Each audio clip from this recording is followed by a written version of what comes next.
Karate is known by many thanks to popular media, with movies like Karate Kid helping to make it one of the most popular martial arts in America. But few outside of the practice know of its true history, and even fewer know of its connection to central New York.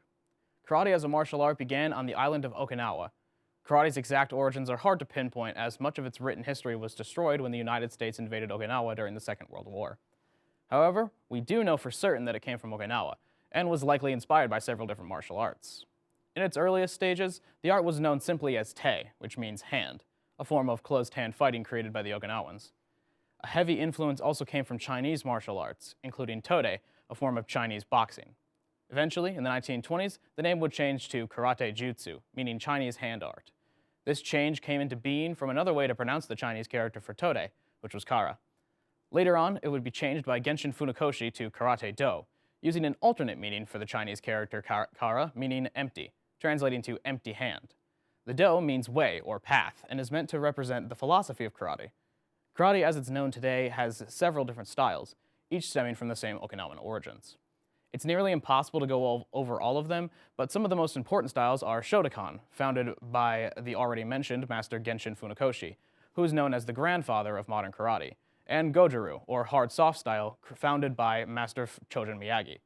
Karate was eventually brought to mainland Japan in the 1920s, when masters like Funakoshi came there to teach, and from here it was able to spread throughout the world.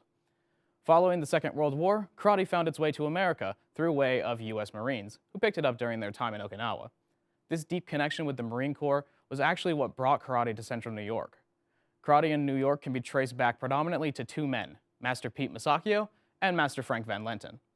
In the 1960s, Master Masakio opened the first karate dojo in central New York, in Syracuse.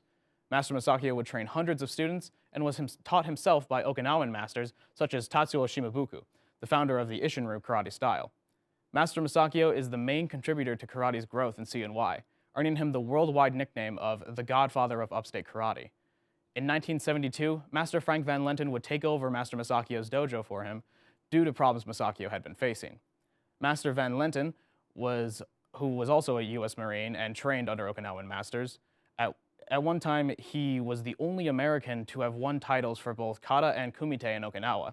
He helped to continue the growth of karate in the CNY area. These two men helped to train the likes of Master Gregory Tierney, a Syracuse Sports Hall of Famer, who himself trained Master Randy Lawrence, my instructor, who has won many titles and taught hundreds of students in central New York. These men have created a karate community in Syracuse that has only continued to grow in size. Karate as a system isn't actually that old, and something that's amazing about central New York is that the masters here were trained by the original Okinawan masters and their students.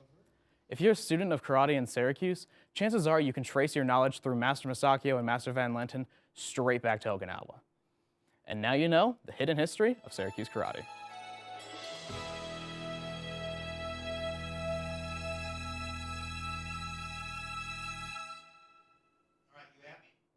Yeah, I'm fine.